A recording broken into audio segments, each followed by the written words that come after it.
Y esto es importante porque las narrativas, entonces, terminan siendo muy importantes a la hora de pensar una batalla de rap, un torneo de rap. A veces las narrativas, y acá aparece un punto práctico muy importante. ¿Cómo construyo una narrativa? ¿Qué es una narrativa? ¿Van a estar a favor o en contra ustedes de las narrativas? ¿Las narrativas es qué? ¿Es un cuento que uso para convencer al otro o es exponer lo que yo soy? Y esto creo que está clave. Seguramente sea ambas cosas o no importe que sea, pero sí la narrativa es esta idea de ¿qué es una narrativa? David ganándole a Goliat, decíamos. Si yo noto que no puedo cumplir ese rol, porque claramente soy un en sí muy prestigioso, no puedo cumplir ese rol de David ganándole a Goliat. Entonces se van a empezar a encontrar distintas narrativas. Por ejemplo, cuando empezó esta liga lo vimos a Chuti trayendo esta idea de no ser una Superliga sin mí. El mismo argumento lo tomó Asesino en otro momento. Lo veíamos Asesino con un montón de narrativas, un campo minado de ideas que funcionaban como narrativa.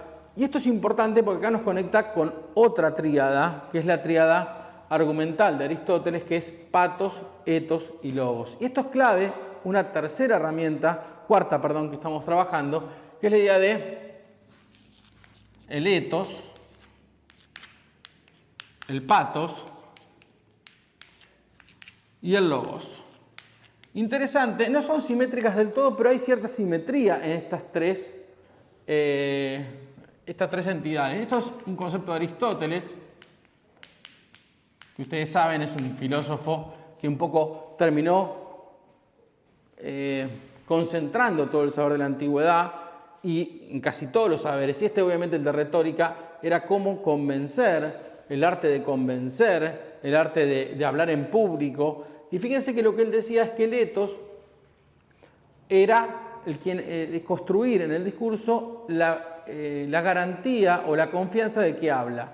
Dicho muy vulgarmente, uno le cree más una mentira a un médico que una verdad a un mendigo. Es decir, que si yo construyo una verdad, si yo construyo una persona confiable, se me va a creer todo lo que yo diga.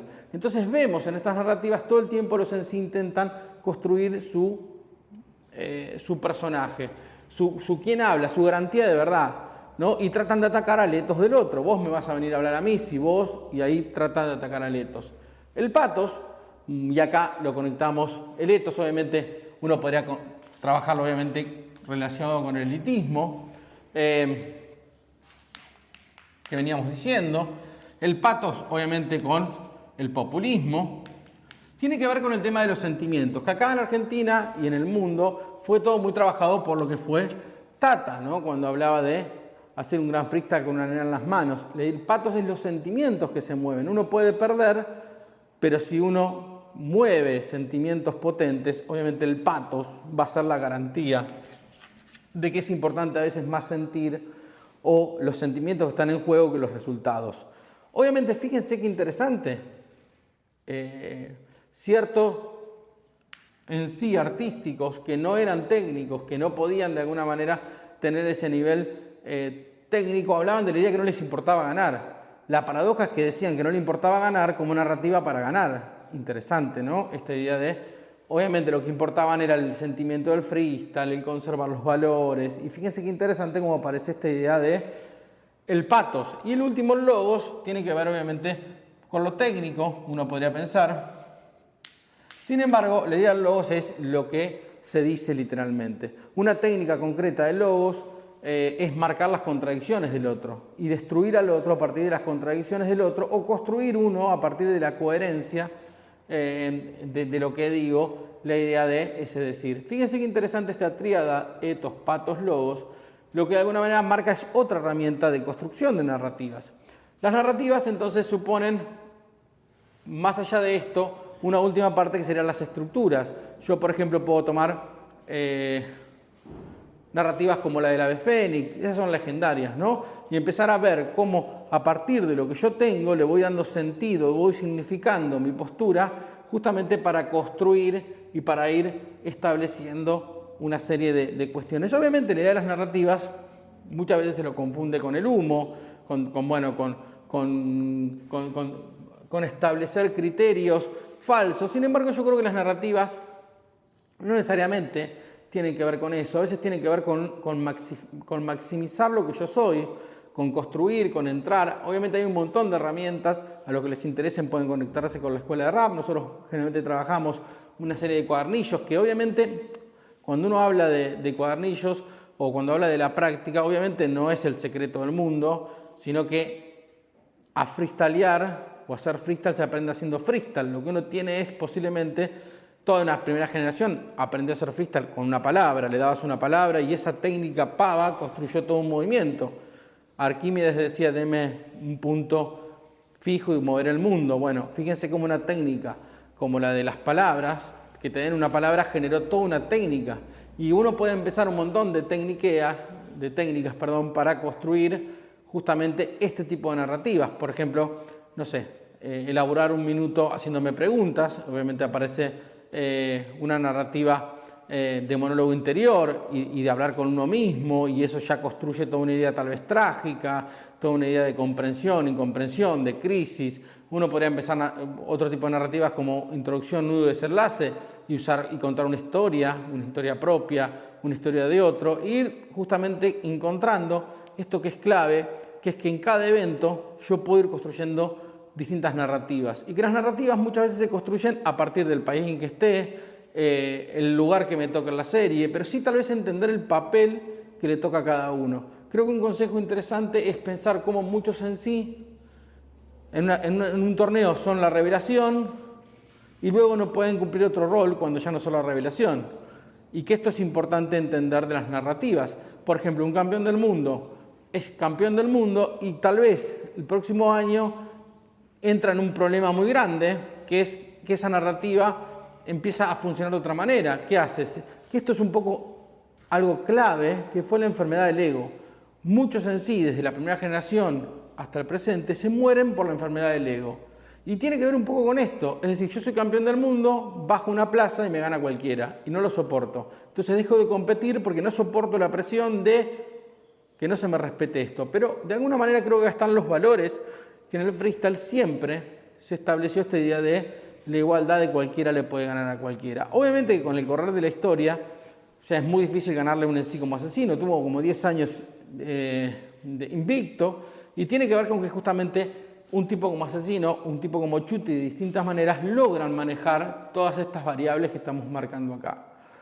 Uno podría sumar a esta lista un tipo como Skone, que claramente ya sabe cómo ubicarse, cómo maximizar las cosas que tienen.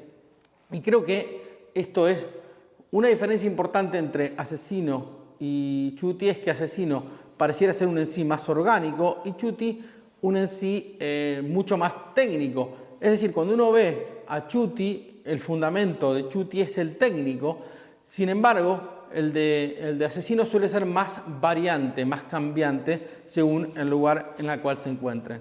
Y acá me parece clave para terminar de marcar esta dicotomía, que en el presente creo que se está marcando un nuevo momento histórico.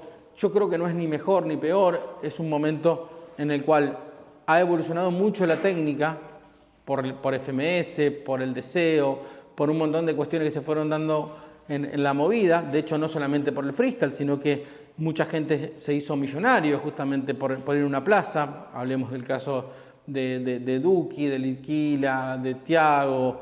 Entonces, de alguna manera hizo que mucha gente se profesionalice y que, por lo tanto, creciera un montón. Creo que el caso Código es un ejemplo de que era un en sí del futuro y que al volver está un poco en el pasado. Quiero decir, técnicamente, a pesar de ser muy habilidoso y quizás muchísimo más que muchísimos de los que están en el presente, cualquier en sí promedio en la actualidad tiene un nivel muy alto a nivel técnico. Uno podría poner el ejemplo de Raptor.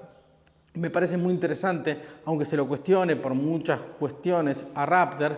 Raptor gana el internacional y lo gana técnicamente.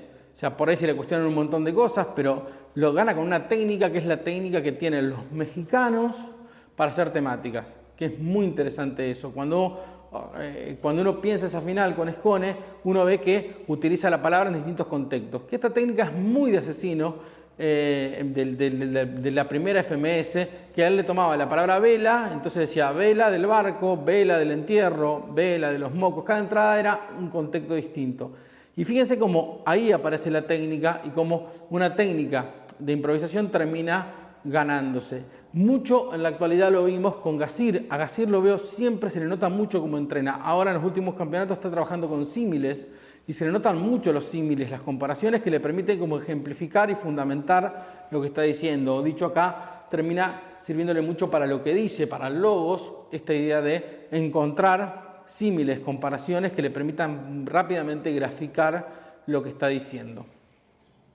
Bien, bueno, creo que está bueno esto que hicimos hoy, que es un poco lo de los formatos. Quizás nos faltaría para en otro momento trabajar cada dispositivo, cada uno de ellos que fueron apareciendo, y tal vez para finalizar hablar un poco de lo que fue el quinto escalón. Una plaza para mí, cuando hablamos de la plaza que era el elitismo. Sin embargo, algo interesante de lo que fue la plaza del quinto era que era una plaza plural. Era una plaza que si bien marcó un precedente, hacía que un día ganara uno, otro día ganara otro. Y eso creo que es interesante. En vez de eso, buscar una esencia de ganador, buscaban paradigmas. Entonces terminó pareciéndose a las peleas a esas peleas de lucha libre, en la cual cada uno tiene un personaje. Creo que ahí hay un modelo interesante para repetir, y es el modelo justamente del quinto. Una plaza que de alguna manera mostraba distintos modelos y por lo tanto permitía mucho más apertura, mucha más narrativa, mucho más esta idea de la diversidad, de que cada cual pueda hacer freestyle de la manera que quiera, porque creo que esto es muy peligroso, esta idea de creer que hay una sola manera de hacer freestyle, que existe una sola y todas las demás no son válidas. Creo que es muy peligroso esta cuestión. Creo que en la variedad Hannah Arendt hablaba de que la pluralidad garantizaba justamente eso, la democracia, si no estamos en un totalitarismo, y yo a veces tengo miedo cuando se intenta poner un solo concepto de freestyle, la idea de que eso termine como quitando variedad o profundidad a lo que sería la movida.